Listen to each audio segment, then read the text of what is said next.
Buckle up your pant legs, zip up your hats, plaid up your vestments, and capital D, darken up your hearts. It's time for Sounds About Light, a podcast about Kingdom Hearts, Union Cross. I'm Sam. I'm Drew. It's time for this game to get really, really good? Yeah, what if this was in a game that you wanted to play? Unfortunately, it is not. It's in a game that I couldn't play if I wanted to. Yeah, that's a really good point. You know, some of the other games have like barrier to entry, but this is really the one that you just can't do. Yeah, kind of the opposite of Missing Link, a game that I want to play but can't because it doesn't exist. Right. I guess you probably really can't play the original version of Coded either, right? I mean, if you want to put the effort in, maybe you could. Because that was like a Verizon game, right?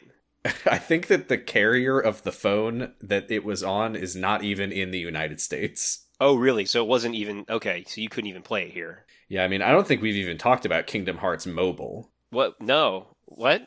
Kingdom Hearts Mobile is a game that's not a real game. It has... I think it does have some story to it, but it's all just like weird stuff like, what if Sora met Maleficent in Agrabah? Okay. And then there's like a character creator, and then that's kind of it.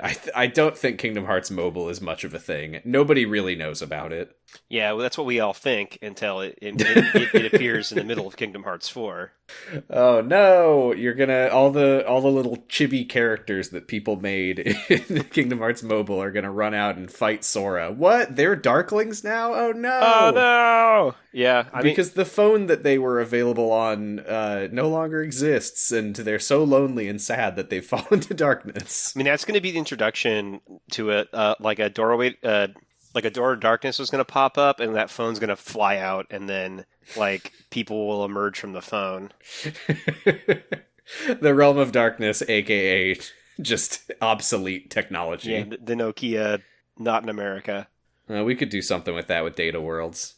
Oh yeah, you can do anything with Data Worlds. Yes, it turns out you can time travel into them, but not out of them. Not out of them. Nuh-uh. But speaking of time travel, I think that this part begins like with this feels like the beginning of like a new update's worth of cutscenes, because we kind of sort of skipped ahead, it feels like. Not too far though. Like, I think it does take place directly after the step. Like, because the last thing we saw was Ventus attacking darkness.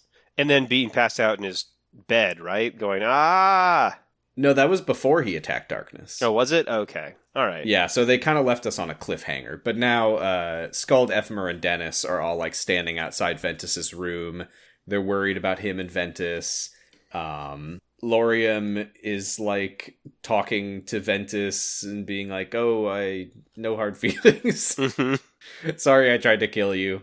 Yeah, I for a minute, like I was worried because they frame it as like, we all just left the room with Laurium in there with Ventus, but I'm sure it's fine. And I was like, oh man, is this going to be the turn where he starts being sicko like Marluxia? But no, that's not it. No. While they're waiting outside, Skuld changes the subject and is like, hey, so the world's ending, right? And Ephemer says, well, what Ava told us is that when a world is shrouded in darkness, it goes to sleep, which is something we've dealt with before, right, in Dream Drop Distance, of course. So they, we cut back into Ventus's room. Ventus is unconscious, as ever.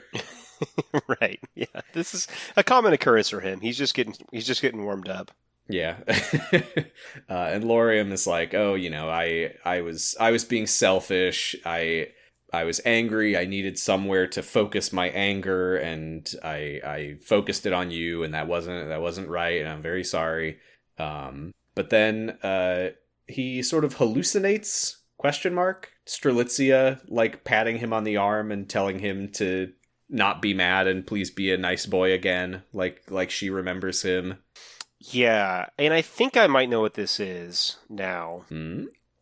Well, we're going to learn some stuff about Data, and I think this might be some Data Strelitzia talking to him. Oh, yeah, I was debating whether to make a little note when I edited so that nobody gets mad at me online. Mm-hmm. I did my whole crackpot corner where I was like, I don't know how Lushu would have Strelitzia. I completely forgot that they were in a data world at that point. Yep.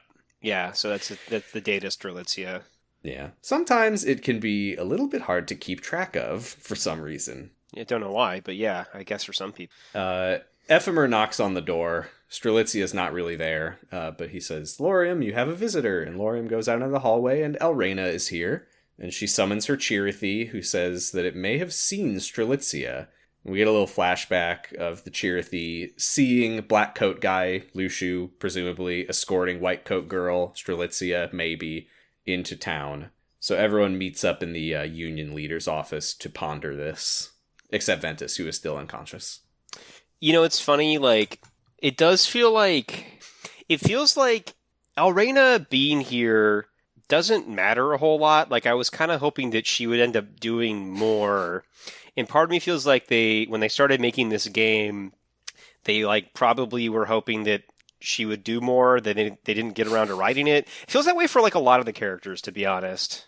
It does feel like Elrena's only here to explain maybe why she's in the organization later. And I think so, especially considering, I wonder if maybe this was one of those things where they might have sort of trapped themselves in the rhetoric of, like, only Union leaders are allowed to be here, which was a whole thing that they had to, like, push aside with Dennis earlier, and now it's like, whatever.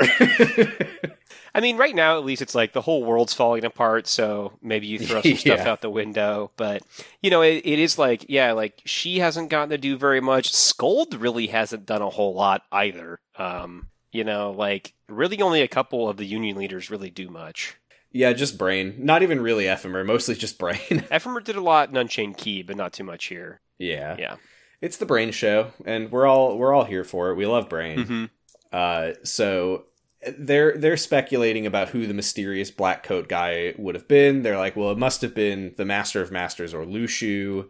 But Brain points out that neither of them should be here. Even if this wasn't a data world, they should already be gone. But then Brain remembers what I forgot last week, which is that since they're in a data world that was created as a backup of the real world, Strelitzia's data would be here to wear a white coat. Yeah, which is... Yeah, it's funny that I hadn't even considered it, but yeah, I guess it makes sense. Well, you know who had considered it, but then forgets that he had considered it is Lorium. Right, yeah. Because he was talking at some length about, like, trying to find Strelitzia's data before, and now when Brain mentions this possibility, Lorium's like, wait, there's data people? Well, I could see him not really thinking that data of Strelitzia would be a person, you know? Maybe he was just like, I'm going to find files of her, like, talking or whatever. Yeah, maybe. Yeah. But he wonders, would that mean that there are data versions of us? And Brain says, yeah, but it's probably just inactive. That is a premise that comes to absolutely nothing. So far. But it is wild to think that there's a version of this story where there's just, like, data imposters of them. Yeah, it's like there's a computer in the computer, and it's got the data versions of them. And although I guess I'm saying it comes to nothing. Maybe in Missing Link, something will be revealed. Yeah, it might super matter. I mean, maybe that's how MILF Lover got into Kingdom Hearts 3. Now I'm trying to... Because we haven't finished it yet, so now I'm casting my mind forward and trying to remember if there is anything that I'm forgetting. And I wouldn't rule it out. We'll see. Don't correct me on Discord if I'm forgetting something. Yeah. We'll experience it. I need to make one of those Kingdom Hearts timelines, but it's just the one that tracks MILF Lover's journey through Kingdom Hearts. It's like 3 times as complicated as the Xehanort timeline. Yeah, somehow. You thought there were a lot of Xehanorts. It turns out there's even more MILF lovers. True. And what a sad universe to be a MILF lover in. Yeah. Yeah, no MILFs. So Lorium suggests that they leave the data world and look for answers in the real world. But Brain reminds him what the darkness said, that activating the lifeboats would seal this world off. Mm-hmm. I assume they don't know yet that Maleficent already did that. Yeah, it also seems like that's not true. I think it might... Maybe we're just supposed to assume that it's not like instant... A lifeboat has been activated, the world is sealed. Yeah, well, we'll talk about it later. It makes me really question Dennis's decisions later on, if that was going to happen or not. Well, does Dennis know that? I can't remember when they got that information. Although Dennis is here right now. Yeah, Dennis should know. Dennis should know a lot of things. He's me. He's you. He's all of us. He's MILF lover. He is the MILF lover. It's true. But yeah, Ephemer's like, we can't worry about risks right now. We need to go to the lifeboat room. Laurium, go get Ventus. But Brain looks uneasy about something. We now cut to... Is this... Oh, God. So it's... Okay, this is in the data world, right? Yeah, they're still in the... they're still the data world. But wait. Because Luciu was talking to capital D Darkness, but it was the Darkness who was with Maleficent, right? I think Luciu is somehow leaving and entering the data. I mean, you could do that using the lifeboats. This is... I think I actually need to pull the scene up. I mean, there's a very easy tell, which is the room destroyed? But this, I think, actually makes a huge difference depending on where he is. Mm-hmm. I wish that I had been following it enough to make a note at the time. We know that they saw him in the data world with Data Strelitzia. Yeah, but I think that he escorts Data Strelitzia into the real lifeboat room, which wouldn't make any sense. No, I think I'm assuming he brought her to the data one and got her out of the data world. Okay, he is in the real lifeboat room with the... Okay, hold on. That's right. There's a wrinkle in this that I had forgotten about that I think kind of got lost because of where we cut. But he is seen in the data world walking with Strelitzia, quote unquote. Yeah. But when we see him in the pod room, which is definitely the real world because the room isn't busted up by Laurium and Maleficent's fight, the Strelitzia that he's with, he's like carrying it like it's a corpse. Oh, because that's got to be a replica. I think that's what it was. I think that he took the data in some kind of replica body and brought it out into the real world, but the data mind didn't hold up. I don't know. I will say this is still a thing that people are like debating. Like, what did that mean? This is like one of the questions that is still hanging over us. Is like, what the hell is going on with that body or replica or whatever? So. Yeah, because we'll find out eventually, I'm sure. When they come out of the data world, still only Maleficent's pod is missing, right? Or is there an extra one missing too? It's only Maleficent's missing, I'm fairly sure. Yeah, because I was going to say, because I don't think because, part of me maybe would think that he zooted Data Strelitzia to the future or something. But it's confusing because we know for a fact that he was seen by Elrena's Chirithy in the data world, walking with what we're now assuming is Data Strelitzia. Mm-hmm. But that would mean that he leaves through the lifeboat room, but he enters the lifeboat room and sees Darkness there when he walks in with the body or whatever. Hey, you want to hear a great crackpot corner that I just came up with right now? Please. So, he should only be able to get to the data world through the lifeboats, but we know the other way to get to the data world is to travel your heart back in time and get caught in the data world. So that's actually a future Luciu who's come back to grab Data Strelitzia. Ah, as sort of a closed time loop. Yeah. Well, I can't rule it out. Yeah. We do know that Maleficent traveled her heart back in time and landed in a data version of her body. That's what I'm saying.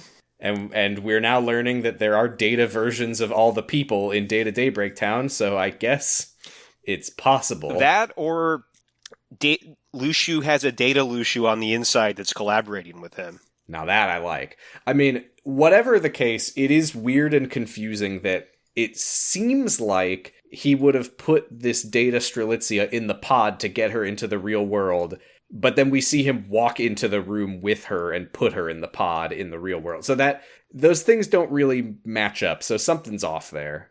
Yeah. And I'm going to assume that the story is very well written and this is supposed to be confusing. Well, either they fucked up or later they'll write the reason why they didn't fuck up. They'll tell you why it wasn't a fuck up later on. Yeah. They did fuck up, but later they won't have fucked up anymore. Is what you're saying. That's right, yeah. Exactly. Okay. Yeah. Anyway, Lushu is talking to Darkness in the real world lifeboat room. The Darkness says, because Lushu's like, oh, why didn't you read such and such part of the book? And Darkness is like, the only thing I care about is expansion. And Darkness asks, like, why did you train the dandelions if all that was going to happen to them was that they would end up trapped in a data world? And Lushu's like, I don't know. The master works in mysterious ways, I guess. Yeah, fair enough. And Darkness is like, why do you work for a guy whose actions you don't even understand? Like, he gives you orders that you don't know why you're even doing them. And Lushu's like, well, the one thing that I'm confident about the master is that he is an enemy of the Darkness. And the Darkness is like, yeah, and I also hate him. Fuck that guy. Yeah, I mean, it's funny because we finally will get real evidence that's true. Yes, yeah. Unless 1 million dimensional chess. Could be. So Lushu asks the Darkness what its plan is, and the Darkness says, we want to spread darkness through the... That's going to do it for this week. Oh, yeah? We want to spread darkness through the data world using its signals, accompany the Chosen One into the future, and lay claim to worlds not yet created. Mm-hmm. I don't know if you had the same thought, but when I hear about darkness accompanying the Chosen One into the future, the first thing that makes me think of is Ventus. Yes. I mean, he's the Chosen One. We know that. So that's probably it. Yeah, that he was chosen in various ways. Mm-hmm. Well, I think that's what they call him, right? To his face. Oh, they do say something like, you were chosen. Yeah. Yeah, so I think it has to be him. Yeah. So Lushu, I like this part because Lushu is like, ugh, but I want to go to the future. I don't want you to be there. He pulls out the Master's Keyblade and is like, all right, I'm going to kill you. Yeah. Just so that I don't have to see you in the future, because that would suck. Yep. Yeah. How powerful do we think Lushu is? Because whenever we've met him in the future, he's been pretending to be weaker than he really is. So can he actually beat a Darkness? It's unclear. I mean, we've seen a fight mostly between Envy and Aced, and they were both kind of bonkers strong. Right. And they were both trained by the Master, so I would assume that Lushu is also bonkers strong. Yeah, probably. Also, I guess by the time we meet him, he's apparently, like, changed bodies a couple times or whatever. He's always trying to figure out muscle memory again. Right, yeah. But yeah, Darkness is like, you were told not to interfere, and Lushu said, I'm not allowed to help the dandelions, but this is for me, not them. That's pretty sick. That's the beginning of being a cool guy called Zigbar. Yeah. So the Darkness says, well, I'm formless right now, so haha, you can't get me. And Lushu's like, well, I'm aware of that. He basically says that the way that he understands it is that formless darkness will inevitably... Oh my god. I can't remember if we talked about this last time. The idea is that when the Master of Masters was young and at war with the Darkness, the Darkness was like people, it sounds like. Yeah, originally. Just a bunch of people of darkness. But then they all like cast off their physical forms and combined into a darkness hive mind to defeat the light by attacking their hearts instead of their bodies. Yeah. Which is the darkness as we have known it through Kingdom Hearts. That sounds correct to me, yeah. But what they realized over time was that this was a mistake, because as a hive mind, a formless thing, they couldn't like maintain their personhood, and they're all kind of starting to panic about that. Yeah, they become the whole, which apparently is just like mindless darkness. Yeah. So what Lushu is positing here is that when the darkness is like saying all this grandiose stuff about infection and expansion, what they really mean is that they are desperately trying to get their will back before it's too late, by stealing people's bodies for themselves. Yeah. And he calls them pathetic, and the darkness gets mad, and Lushu laughs at him and says, "You never even figured out the Master's real plan." Oh, boy! And you know what I think, Sam? I still think that his real plan isn't even his full real plan. I think probably not. And I will say, I do know a little bit about the Master's real plan, final version A, B for real. And there is still some shit that we have not heard about yet. That's messed up, but not surprising. So Lushu says, and this is one of those where he's basically just summarizing for us. In addition to the darkness that he's talking about right now, there are 5 others, at least one of which is still in the data world, which is the one that fought the Union leaders and Dennis. Mm-hmm. So there are 4 that are unaccounted for. And the darkness says that's correct. After the war, 6 of us survived and found ourselves trapped in the data world, which, I mean, that is a lot of unspoken plot. Yeah, sure. It's like, what? How did that happen to you guys? What are you in for? Yeah. Don't know. Does that mean they were already in, like, bodies of some Keyblade wielders, and they got pushed in, apparently? I mean, I'm still unclear how anyone got into Data Daybreak Town in the first place. Yeah, that's true. Masters just did it, apparently. He must have used the Encom laser. Yeah, must have. I have no idea how he could have done it otherwise. At the end of Unchained Key, mm-hmm. when Dennis is lying on the ground at the end of the Keyblade War, there's a big bright light that shines down above him. It's just a big Encom laser. Digitizing him and putting him into Tron. Yeah, and the thing is also the Keyblade wielders of the past were really tiny. So it's actually just a regular sized laser to us, but for them it was huge. They do say that people have gotten taller over time. Yeah, what if that time was millennia? And what if the original size was Ventus level mouse? Yeah, that's how he got that's why he's so small. Oh my god, it's all coming together. He returned to his normal size, actually. So the darkness says, yes, 6 of us survived the war and found ourselves trapped in the data world. We'll find out about that in Extremely Chained Key or something. Mm-hmm. And the other 5 are still in there right now. And Lushu says, then you're the only one in my way. And darkness says, as you are in mine. And then the darkness becomes an orb. No! Ah! Scary. Yeah. So they're going to fight, but we don't see that because we cut to another 5 years ago flashback. We are actually picking up in the middle of a scene that we saw in back cover. I think we got this scene in back cover and in Unchained Key, but it's the scene where the Master tells Lushu, take the box, keep it out of sight, blah, blah, blah. You can never open it. Oh, fine, I'll tell you what's in it. And Lushu says, why? And he says, you'll see. And we don't know what's in it. That's where the cutscene ended before, but now we pick it back up here. The Master says, okay, fine.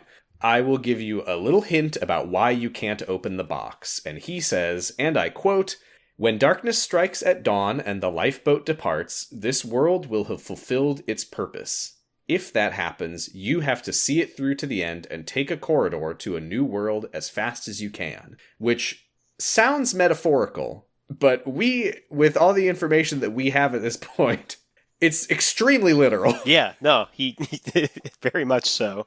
When the darkness starts doing its thing, the lifeboat will be gone. Take a corridor of darkness to another world. Right, because at that point, There's literally no one living left in the world. Because they'll either be in data or have gone to the future. Yeah. As far as we know, unless there's some like secret Chirithes playing hide and seek or something. Oh, and there's one other person that's around, but we'll get to that. I don't know if I remember what you're talking about. Pete? No, it's Brain. Oh, yeah. Well, he's the virus the Master never accounted for or something. Right, yeah. The Master tells Lushu again, like I said before, we can't win against the darkness as we are now. That's why we've worked so hard to prepare this next generation of Keyblade wielders.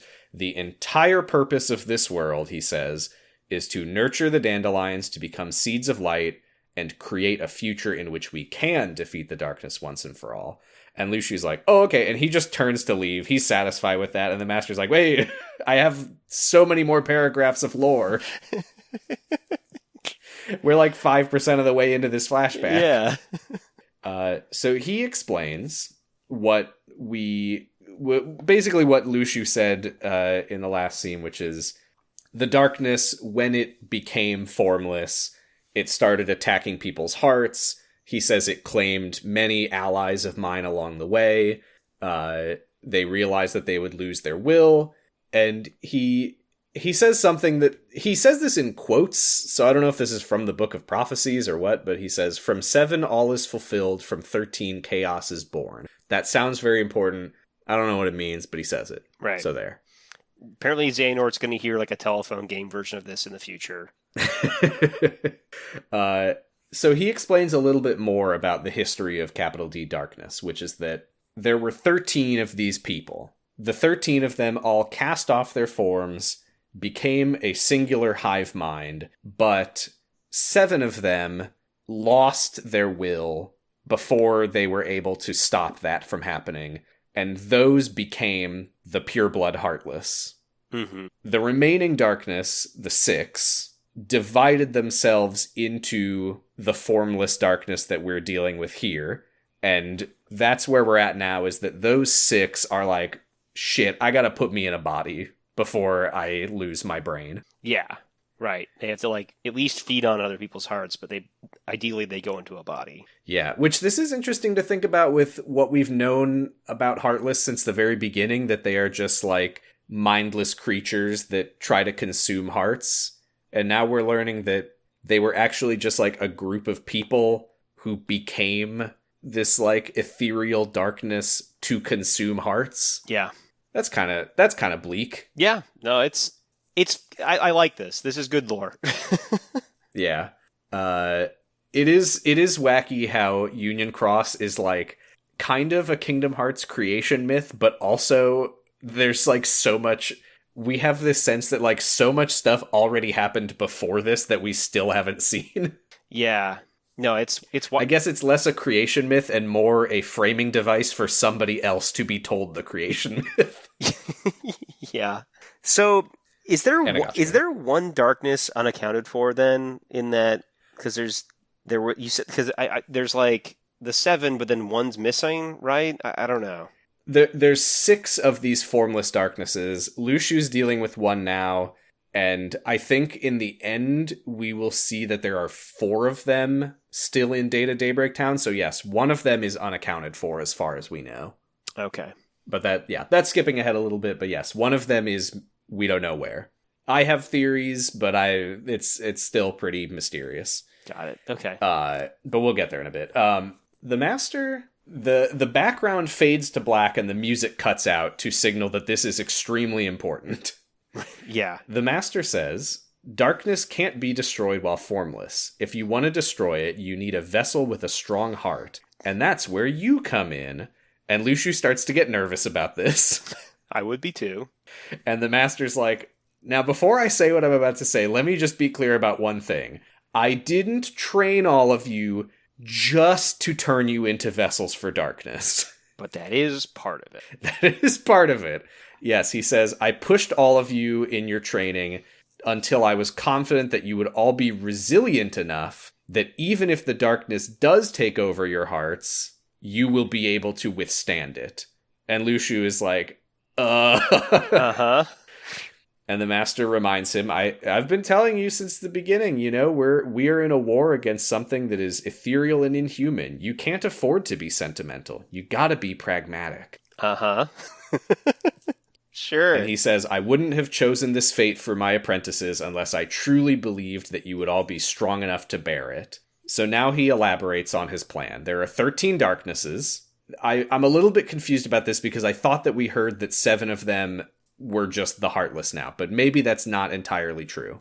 Well, it might be that, like, maybe it's not good enough to just destroy the ones that have will. You got to get rid of all of them, so you've even got to get them. Yeah, I think that's right. I think that's probably it. Yeah. Yeah, like, behind the Heartless, there are still 7 formless darknesses. Mm-hmm. Okay, I accept that. So yes, he says the 7 of us, Master, Lushu, and then the 5 foretellers, are going to trap the most powerful 7 darknesses in their own hearts, go their separate ways, and destroy those darknesses wherever they end up. That's the true purpose of the Keyblade War, he says. Yeah, wild.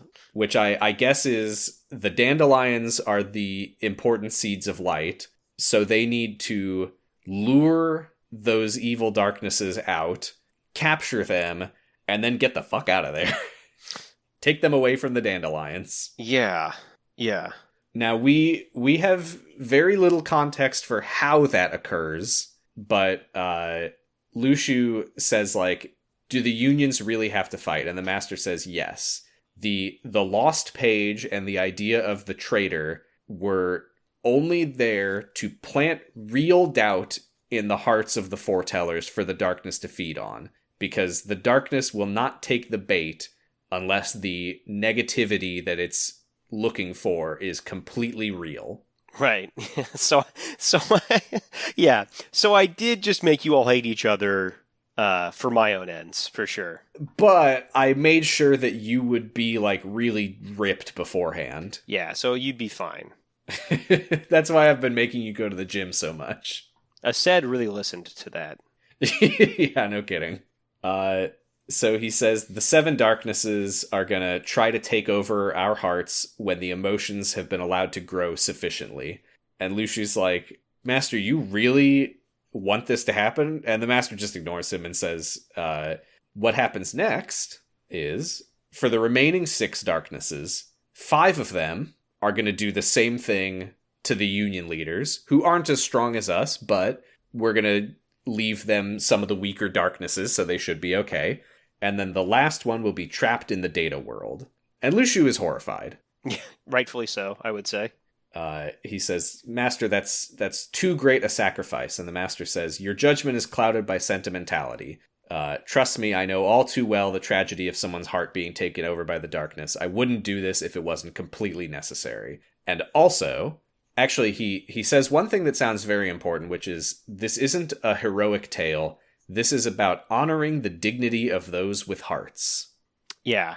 He also says he's not sacrificing anything. Yes, he says, I have a safety plan, and I have no intention of sacrificing anybody. Yeah. Now that sounds like what he's saying is that if his plan works out as he intends for it to, I assume that he means even the kids who died in the Keyblade War. Maybe. Yeah, I wonder. I mean, he said, I'm not sacrificing anybody. Well, if their hearts are still around somewhere, they can come back. We do know that from... Yeah, it really feels like you are sacrificing a lot of people, but I guess we're going to have to take your word for it. Whether or not he's right, he does seem to think that he's right. Maybe it's, I'm not sacrificing anybody, asterisk, anybody that I care about.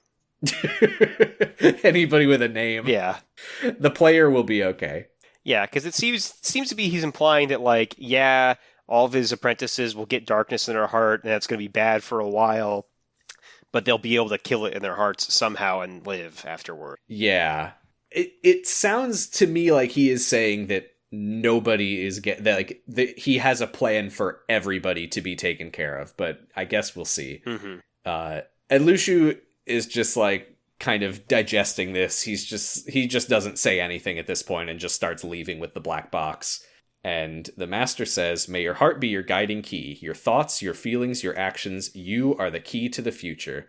I'm counting on you, traitor Lushu.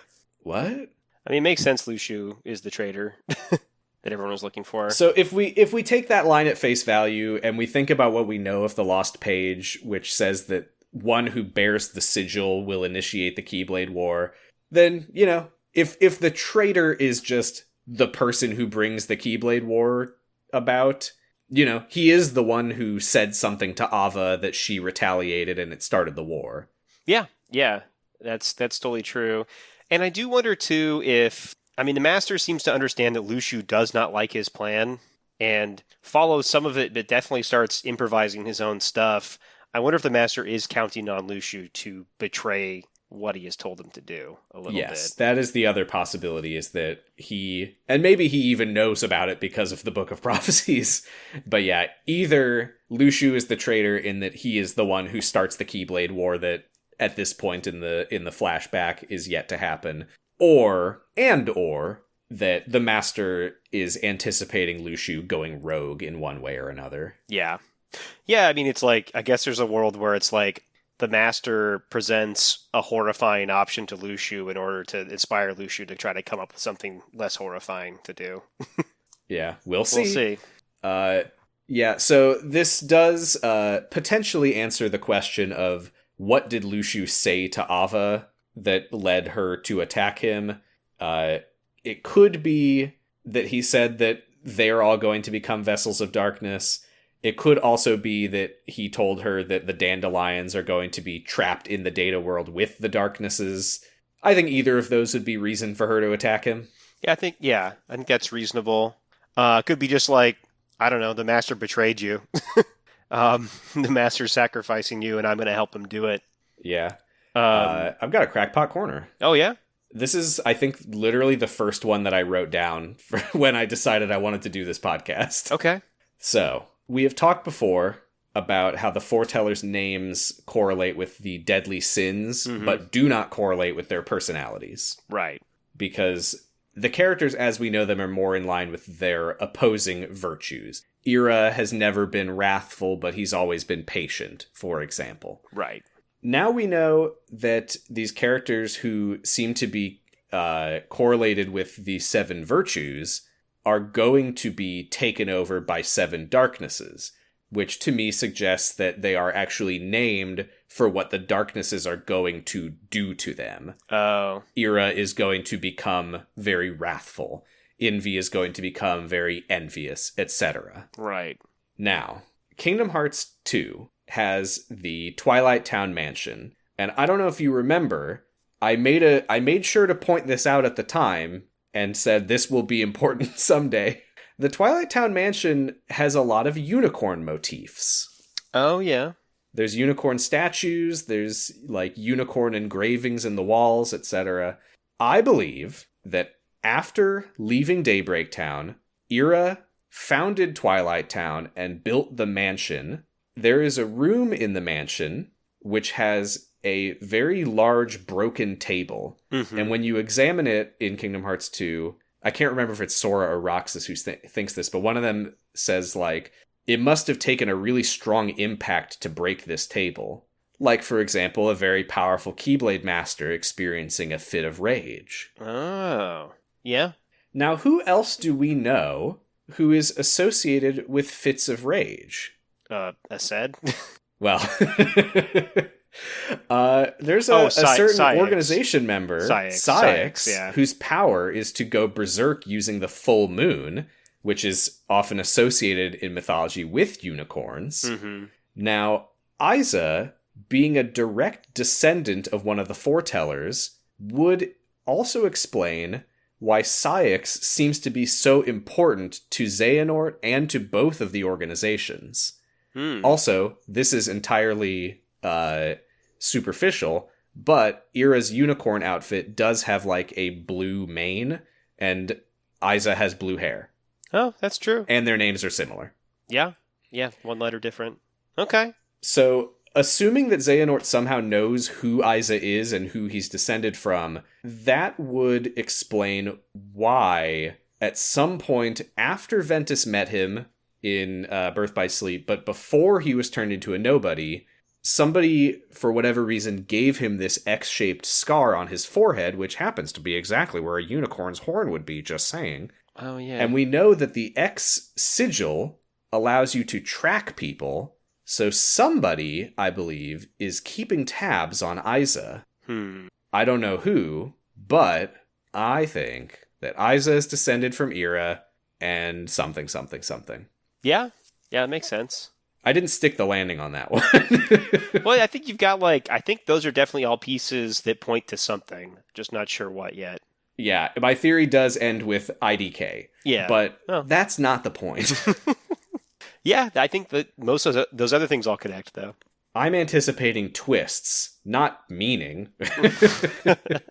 Yeah, that's what this series has taught you to expect. Anyway, we can now leave this flashback and return to the Union leaders plus Dennis and Elrena, who go to the data lifeboat room and see the destruction. And Lorium says, yeah, unfortunately, there were 7 lifeboats, but the evil fairy took one and destroyed another in the fight, so there are now only 5 lifeboats, and there's 7 of us.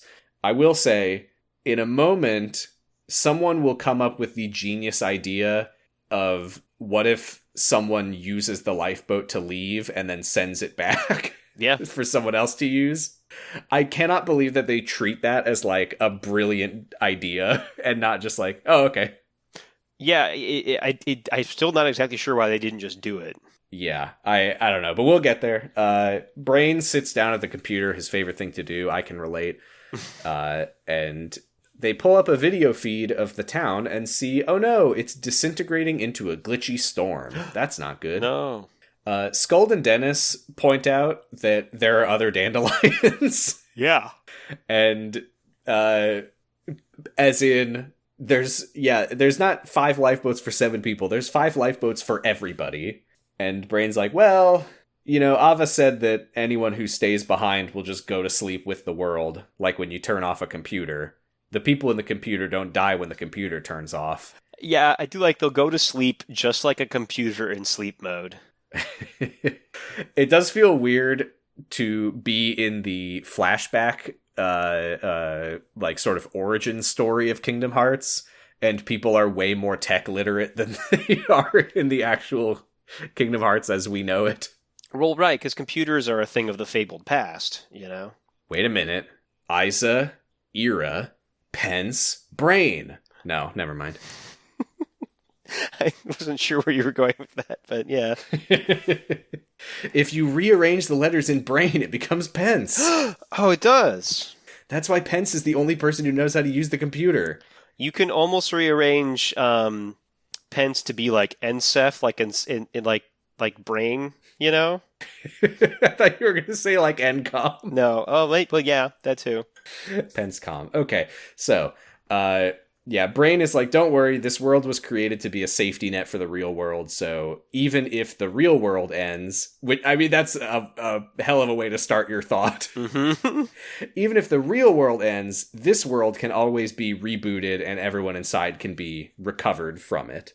It does beg the question, where is the data stored for the data world? Computer? Yeah, but if the real world ends, wouldn't that computer be gone? Why would the data still be somewhere? Well, hey, I think you are circling around a very popular theory, because think about the real world and this very same question of, oh, if this computer is destroyed, how do we recover the data? Mm-hmm. Think about like an airplane. Oh, black box. Oh, shoot. Yeah, that would make sense. That actually would make a lot of sense. That is one of the prevailing theories of what is in the black box. It is the computer that contains all of the dandelions. Actually, yeah, that makes more sense than anything. I don't get why Maleficent thinks she wants it, but...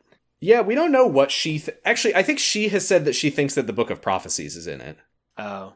Yeah, but... We don't really know what she wants to do with that, though. She seems to be really certain that, like, ruling over data worlds, she can, like, pivot that into ruling over the real world. Yeah, because she wants to use the Book of Prophecies to do the stuff that it was doing where it created, like, data worlds for people to gather light in. And then, yeah, so I don't know. But yeah, she could just be wrong about what's in there.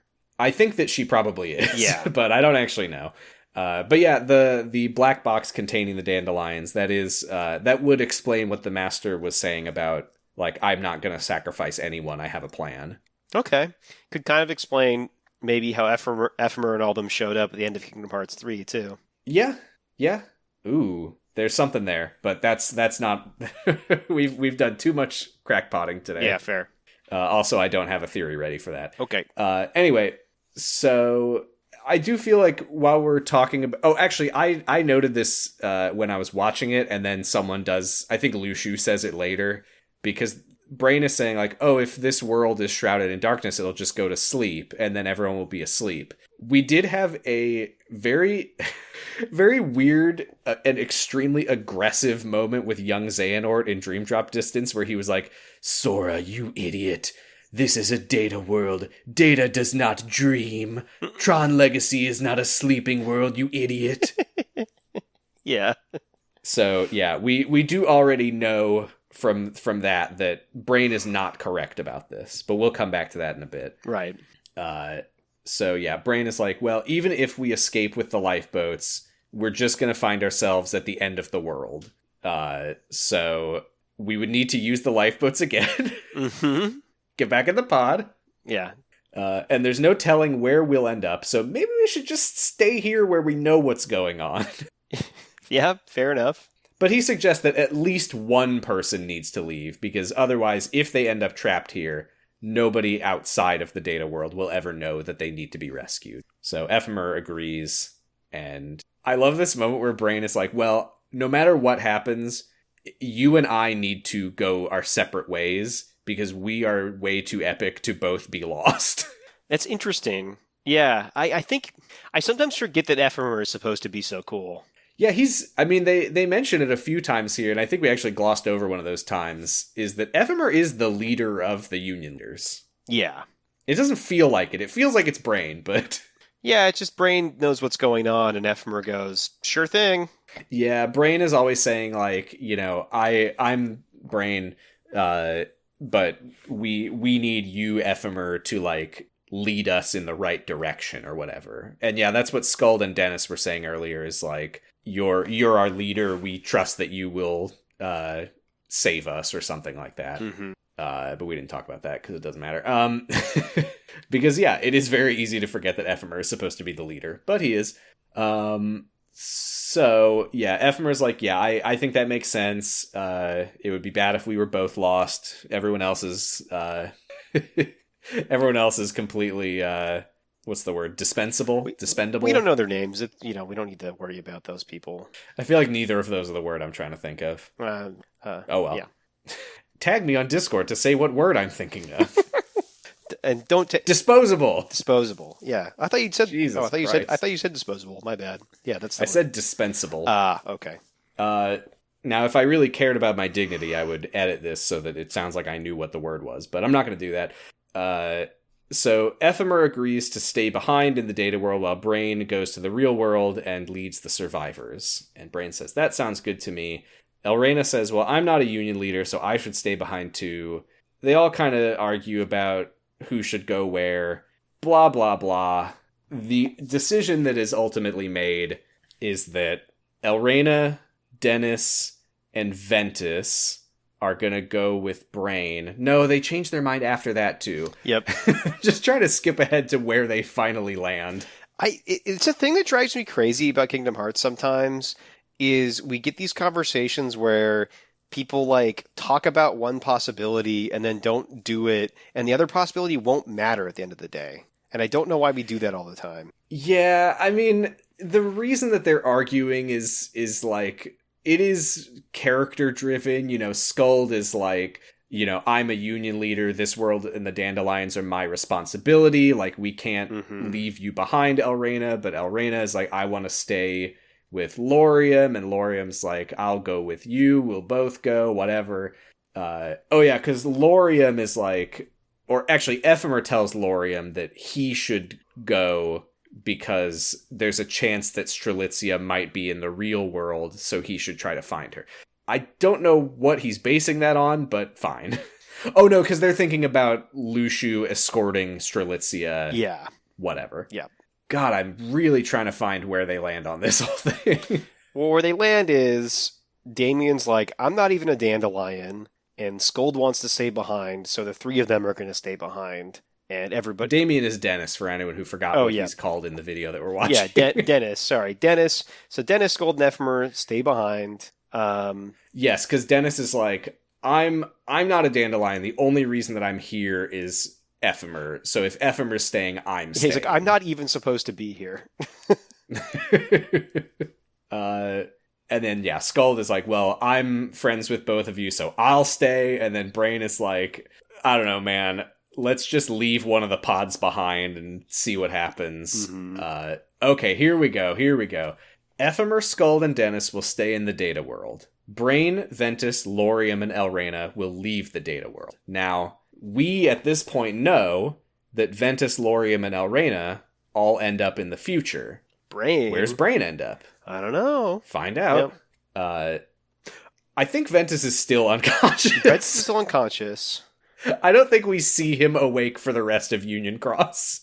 Yeah, I mean, we've got like 30 minutes left of that video after this episode, so maybe he wakes up at the end of that. Yeah. Brain gives the Master's Defender Keyblade to Ephemer and says that it was meant for him. He says somewhere in here that, I don't think we saw this at the time, but he says somewhere here that Ava gave it to him, and he's like, I think Ava wanted you to have it, or something. Right. He also gives Ephemer the Book of Prophecies, which seems very important. Mm-hmm. They do a cool guy high five, and then he literally tips his fedora to Dennis and Skuld. Hell yeah. Well, you got the fedora, you better tip it. So yeah, Dennis is like, all right, here we go. Goodbye. We're gonna hopefully not die in here. Have fun, everybody. And everybody takes the lifeboats out into the real world. Brain immediately logs onto the computer. His favorite thing to do. He says that he wants to find if there's a way to get everyone out, quote, using the existing system? Is this the way that we're assuming? Is this the NCOM laser? I don't know what he means by that. I think he means the lifeboats, by sending the lifeboats back and then bringing them back in the other lifeboats. Oh, as opposed to, like, finding the world asleep later and trying to get them out then. Yeah, okay. like putting a USB thumb drive in and shoving it in a robot or something. I don't know. Right. Yeah. They're gonna upload them all to Tron in Kingdom Hearts 4. Mm-hmm. That's right, because he's like, that won't work in such a short time frame. Mm-hmm. Yeah, we can't just send the lifeboats back in and back out over and over until the, like, hundreds of dandelions are all out. Yeah. But he's like, I think that we might at least be able to help the 3 that we left behind. So, he tells Ventus, Elrena, and Laurium that they should just get in their lifeboats and leave while everything is relatively stable in case something goes horribly wrong. And his idea is to send the remaining 2 pods back into the data world. So there will then be 3 in the data world because they left 1 behind. They're going to send 2 back in. That should be enough. I feel like we are kind of forgetting the whole thing about not abandoning the dandelions, but whatever. Yeah, but the important people, though. Yeah. So yeah, Laurium's not sure, but Brain is like, you need to leave right now because then we will know that no matter what happens, one of us will have arrived safely in the future. And Laurium says, okay.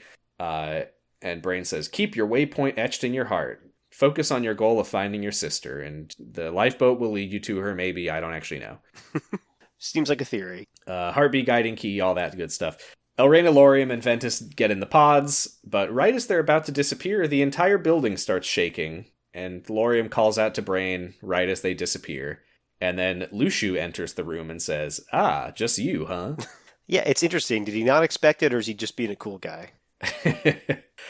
That is I think that he probably was expecting that more of the dandelions would have left. I guess he doesn't necessarily know that he just missed 3 of them leaving. Maybe. Well, yeah. One of them... No, Elrena's a dandelion. I'm so lost in terminology. It's so hard to keep track Ventus is the only one who's not a real dandelion. No, Ventus is a real... He's a dandelion. He's not a real union leader. Right, okay, yeah. Dennis is a fake dandelion. Yes. But he's not here. No.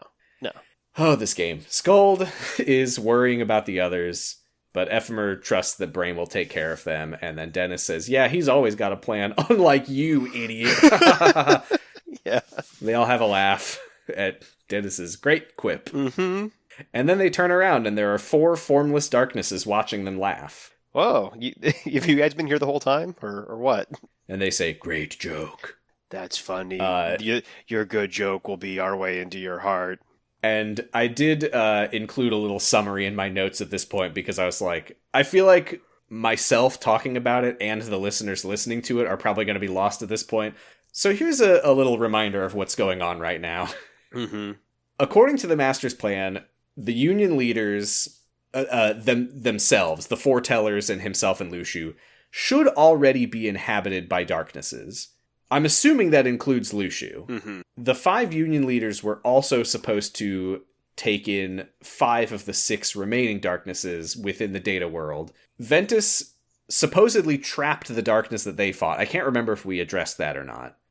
I don't think so, but yeah. I think they talked about that at the very beginning. Like, oh, did Ventus successfully contain that darkness? Right, it is trapped in his heart. Yeah. So that darkness presumably is or will become Vanitas. When Xehanort lets it out, maybe not knowing what he's doing. Maybe. Or maybe yes. Yeah. Hard to say. So that leaves 5 more darknesses. 1 which is supposed to be trapped in the data world. And then 4 which are supposed to go to the other Union leaders. We've only got 4 here. So, like you said before, 1 of them is unaccounted for. It is possible that Laurium already is carrying it, because he did go extremely violent mode last time. Yeah, that, or it's maybe... Wait, is there 1 already in Master of Masters, and we're assuming that they have already taken in the 7 most powerful darknesses. Oh, we are assuming that. Okay, all right. Or at least they're not seemingly a factor in what's happening right now. Got it. Okay. So yeah, one of them seems to be missing. Mm-hmm. And we don't know, is it in Laurium, is it in someone else, or is it just who knows? But right. That presents a problem because there's only 3 people left in the, well, not including all the other dandelions that we don't care about. There's only 3 people left in the data world, and one of them was not trained to be strong enough to take a darkness. And also, if we flash back to Union Cross, might already be evil. Right, yeah. Or something. I'm still not super clear what was going on with Dennis's evil Chirithy. Yeah, who knows? So the darknesses, very politely, I'll say, ask them to open a path for them to infect the data worlds. Yeah. Yeah, it's like, well, you should do that. That would be nice of you. And Ephemer says no. It would be nice of me, and I won't do that. Mm-hmm. But the darknesses say, there's no point resisting. If you really want it to go this way, then we just need to possess one of you and force you to do it for us. And Ephemer says, and they pull out their keyblades. But Ephemer says, change of plans. There's lifeboats for the 2 of you. We're gonna attack, but Dennis, you just jump in that last lifeboat and get out of here. Mm-hmm. Because this isn't your fight.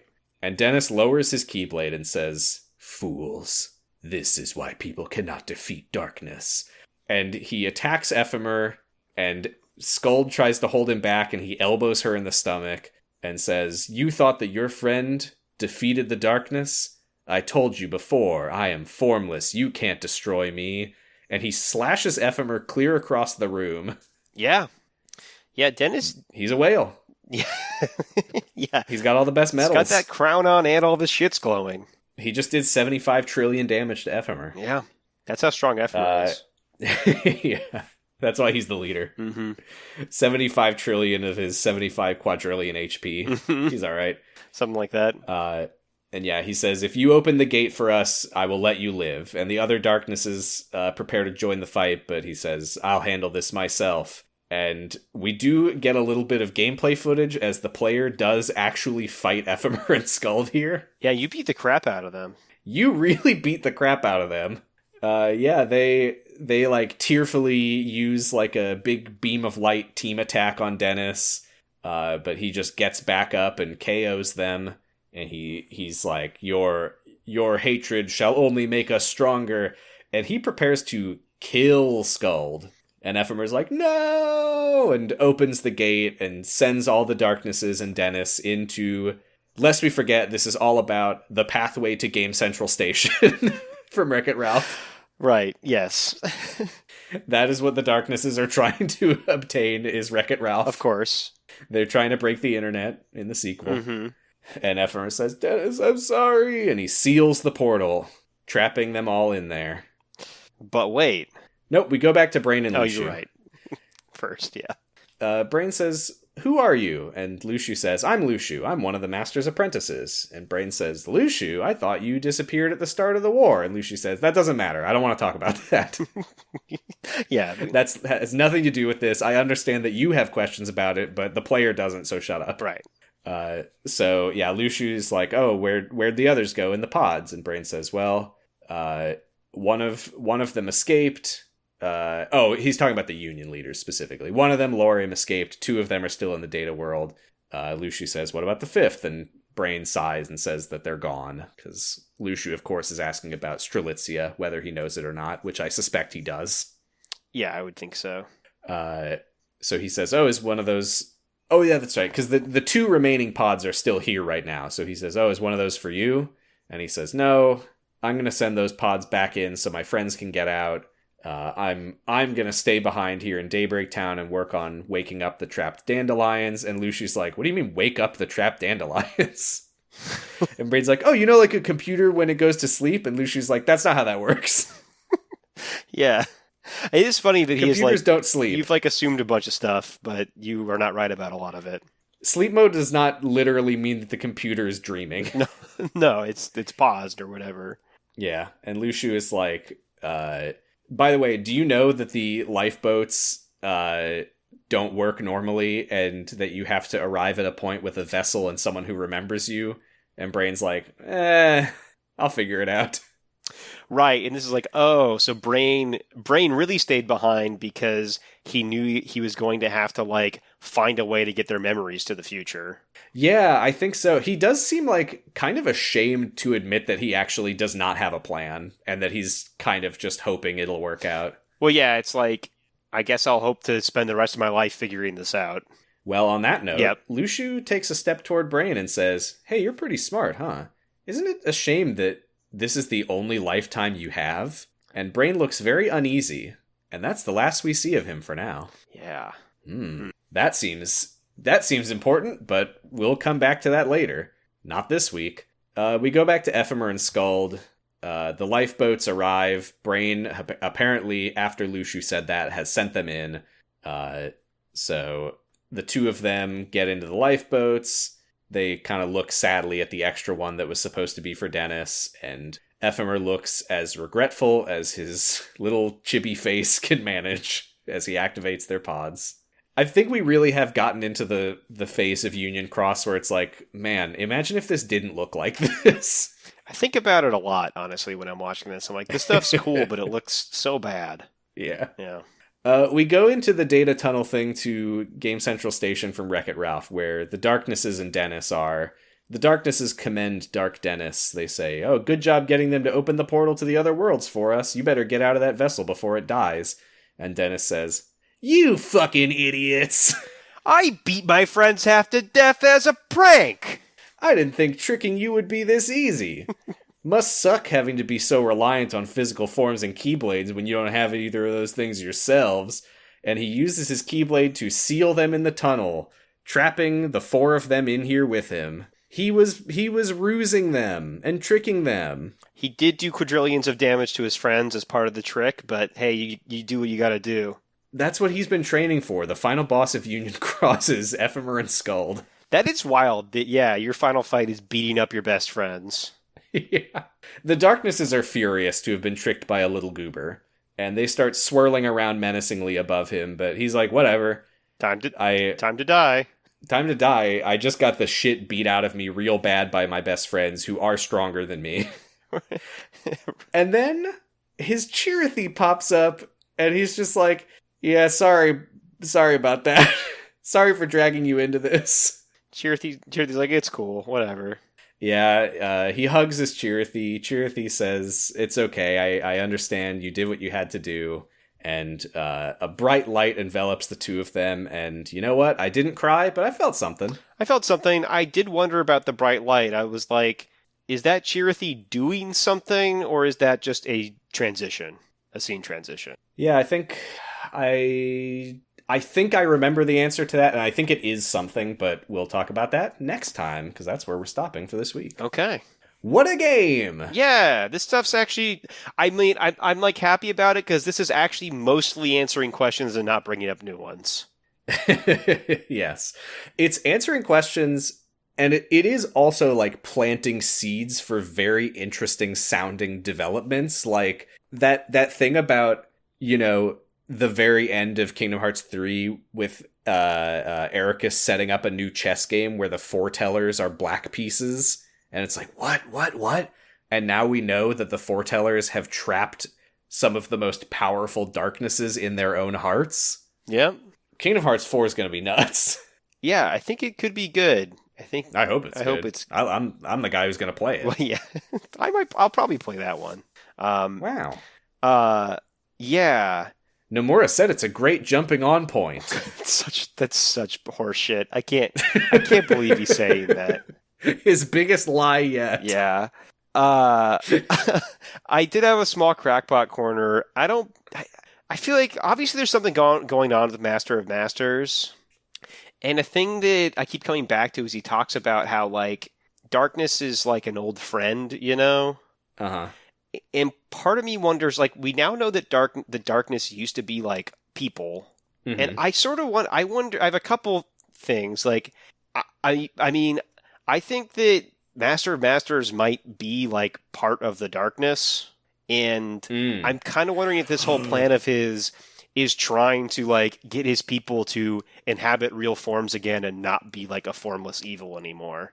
Can I say, in my list of crackpot corners, I have several that are just one sentence and then IDK, and one of them is the Master of Masters is a rogue darkness. Yeah. We did have the question, why is one of the darknesses unaccounted for? Yep.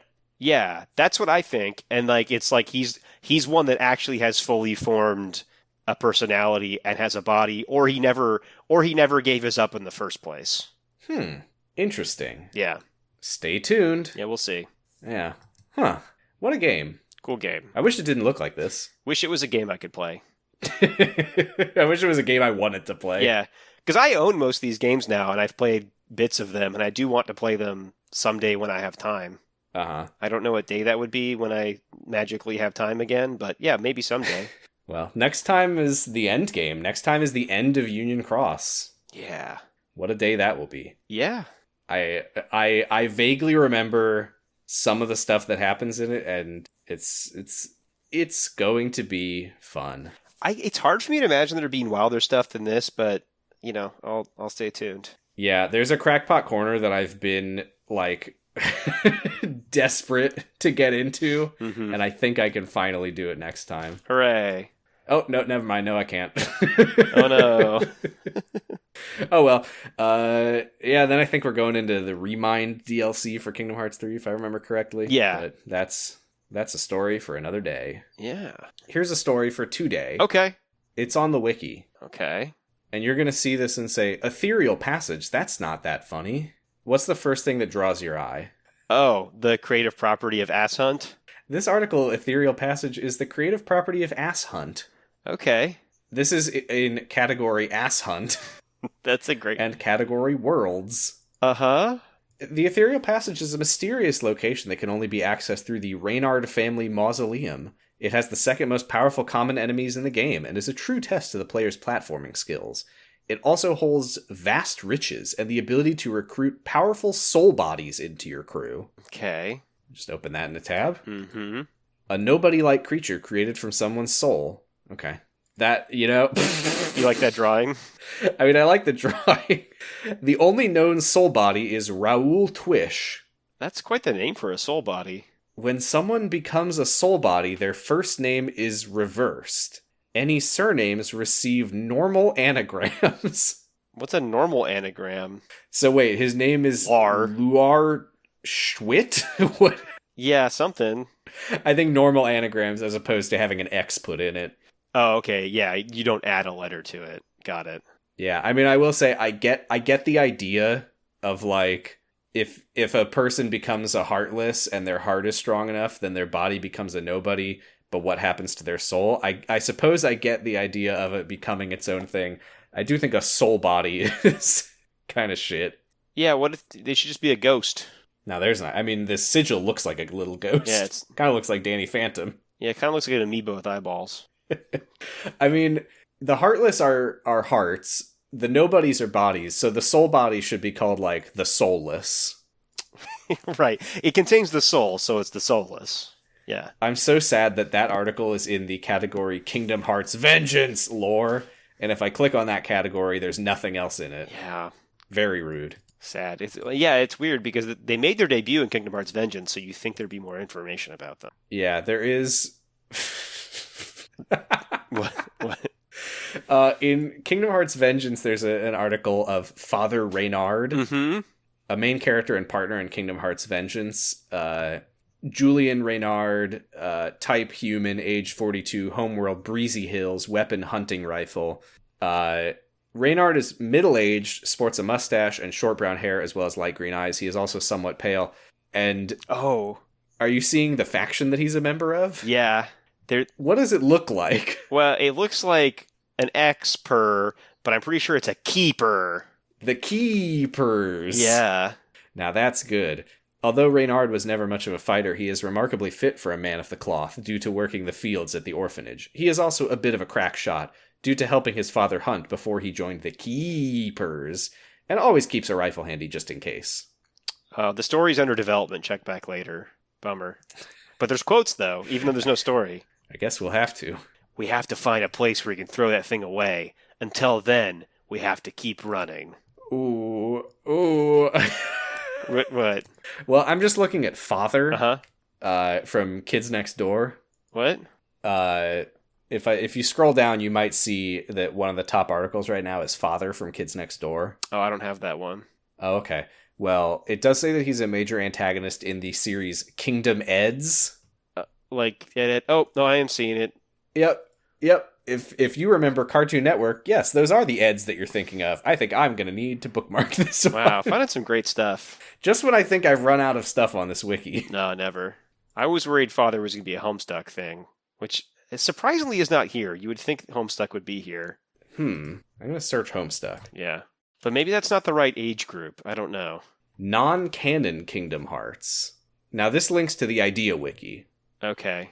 I think that this is literally just a massive list of things that aren't in Kingdom Hearts. So, yeah, Homestuck isn't in Kingdom Hearts. That's true. Wow, wild. I mean, we have quotes. Yeah? Like what? Okay. Hold on. I mean, this is a giant article. I'm going to save this for later, but we can look at some of it now. Okay. Click this link to this gigantic article, and in the table of contents, go down to... Oh my god, where... Whoa, this thing scrolls forever. Section 2.14, notable lines of dialogue. 2.14. Yep, I see the dialogue. And please read me the first one. Sora, say something! They'll send us all to be crucified if we don't! Give us the Messiah! The who? The Messiah! There's no Messiahs in this house! There's a mess, all right, but no Messiah! No, go away, you damn pigs! Shoo! Nice one. What?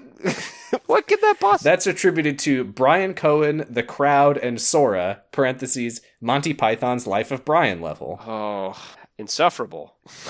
Zemnis, why don't you just shuddy and enjoy some loser stew? Doug Heffernan, Hollow Bastion. Good one, Doug Heffernan. Doug Heffernan, is that like a... That's King of Queens. Okay. The next one after that. What the... Head is nearly bashed into the coaster seat by the pressure of a roller coaster bump. Oh my god, Sora sees the roller coaster is about to give in to the wear and tear. Sora! What? Derails. Oh shit! Wendy Christensen and Sora before the premonition ends as they are plummeting to their deaths. Final Destination 3 level first visit. Wow, that would be good. That's a good... I mean... The idea of, like, a Kingdom Hearts 2 style Disney World revisit of Final Destination 3. It's all Sora watching. Sora comes back and they're just, like, walking through a bunch of corpses in a theme park. It's all Sora watching people die. I also like that this is... I think that this is saying that Sora is the one who yells, "Oh, shit!" It is. Hey, you have to read the next one now. Oh, boy. Now, Mickey, you will die in the name of the organization. Sora? Why are you doing this? Sora pauses out of hesitation and mutters under his breath, "Forgive me, old friend," kills Mickey. Sora and King Mickey, after a battle where Sora is brainwashed by the Organization 13, Hollow Bastion, bad karma. Oh, it's the bad end. Oh no. Oh my god, there's so many good ones. We're definitely gonna have to come back to this. It's extremely long. Mm-hmm. I will read there's one more that I want to read, which is also Final Destination 3 level first visit. This is Lewis, who I have to assume is in Final Destination 3. Mm-hmm.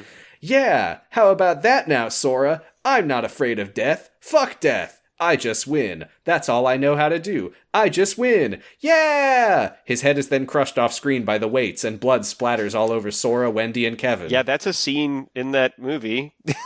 Does he say those words? Yes. Fuck death, I just win? Yeah, he doesn't say Sora, but that is a direct quote from that film otherwise. This is perfect, though. It is Sora just being in the room when someone's head gets... That's how it would work, so... Kill for Mother, Pamela Voorhees, Friday the 13th level, first visit. Hold on. Hang on a moment. What are the Heartless? The Heartless are these black creatures that attacked you in Sally, remember? If you hadn't knocked them away with a baseball bat, you would have been a goner. It's comforting to hear there's at least something I'm good at. Why? Aren't you good at baseball? I'd say some friends of mine would make a good cutscene conversation out of this question. This is Charlie Brown and Sora in the Peanuts level, second visit. What? Can you scroll down? Uh-huh. I think this has to be the last one. Can you scroll down to the one that has in bold text, if he dies, he dies? Yep, got it. Oh no, Apollo! Apollo is down, and he looks badly hurt. For the love of God, someone call an ambulance! I have defeated a real champion. I am now unstoppable. What started as a joke has turned out to be a disaster. Nobody could punch that hard. To himself, this has to be the work of the Heartless in some way. Apollo, I'll get you out of here! And if he dies, he dies. Rocky and Sora angrily glare at Drago. Rocky Balboa, Sportscasters 1 and 2, Ivan Drago and Sora after the Ivan Drago battle as Apollo Creed at neutral status or bad karma status, Rocky 4 level first visit. I think there's a karma system that gives you different cutscenes. That's good. Yeah, this is like Dishonored, like Rocky 4 parentheses high chaos. Right. Or it's like Mass Effect, but you've been doing Renegade the whole time or whatever. I mean, we can't keep reading these, but I do see a Final Destination 3 level that involves a peanut butter jelly time banana jumps in front of the train, screams, "I like cereal," and explodes. Wow, now that's random. Now that is random. I mean, we'll definitely come back to this. Yeah. Oh. This is the longest article of any way. I mean, Jesus Christ, this is long. There's one that's just the scene of Darth Vader telling Luke he's his father with no differences and no Sora in it. Well, why mess with perfection? True, yeah. There's a section, original theme songs and made-up theme songs for New Worlds, including Battle Theme number 3. This is Muscle Shoals High's battle theme. Good. Great. Oh, I was hoping there'd be lyrics. There's nothing here, just a description that there would be a song here. Just letting you know that this area has a battle theme. Great, thank you. Good. Okay, I need to close this. What a good website. It is the Super Nanny fan wiki. Yeah, now I need to reopen it because I did just remember that this is Wisha stuff. This is Wisha stuff. Yeah, hold on. Okay. What is he going to say this week? This article has a section titled Spoilers and Plots. By the end of this podcast, we will have read this entire 1 billion word article. Oh, for sure. Yeah. I kind of want to do Sora say something, they'll send us to be crucified if we don't. Yeah, that's perfect. I'm going to say my favorite famous last words. Mm-hmm. I feel like I've had a breakthrough. Okay, let's hear it. That's what I always say before I do a bad job.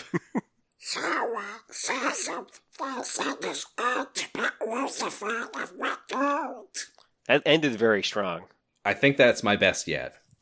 I have made no breakthroughs and will make no such claims. Here I go. Because I haven't done this since last week, like I said I wouldn't. As ever. Yep. The promise.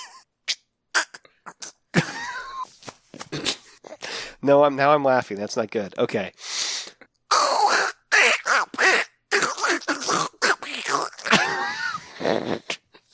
No.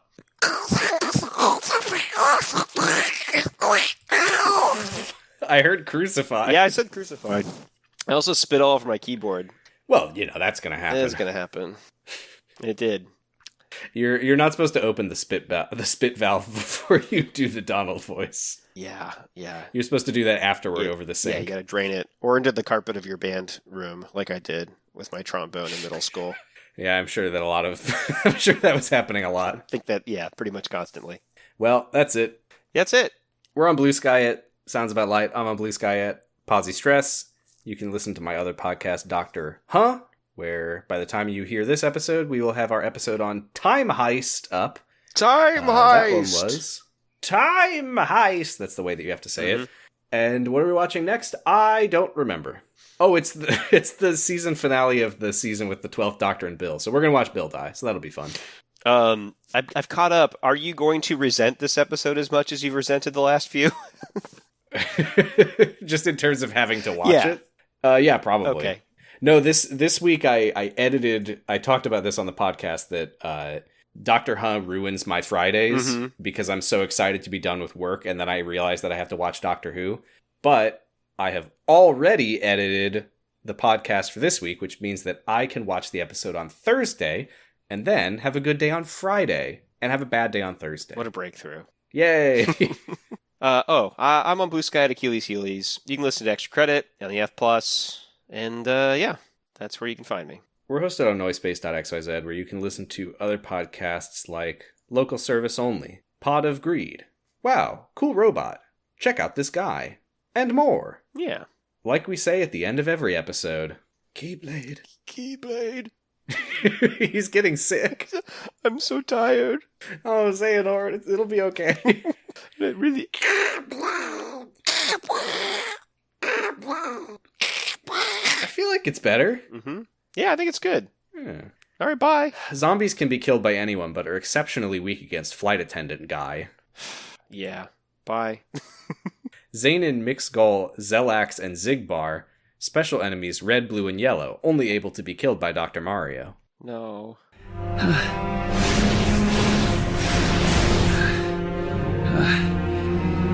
Well done. Using anger to get them to open our gate for us. Through this portal, we can access and infect countless worlds.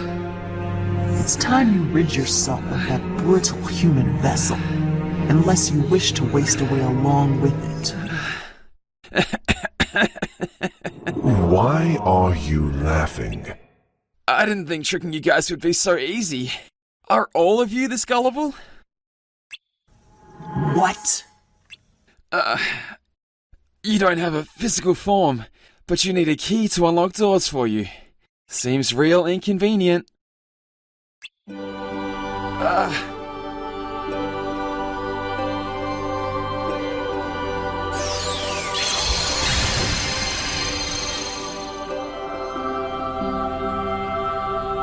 FML locked the gate back there. This one here is locked too. Looks to me like you have no way out. You! It was all an act? Took you long enough. How does it feel to be outsmarted? Why, you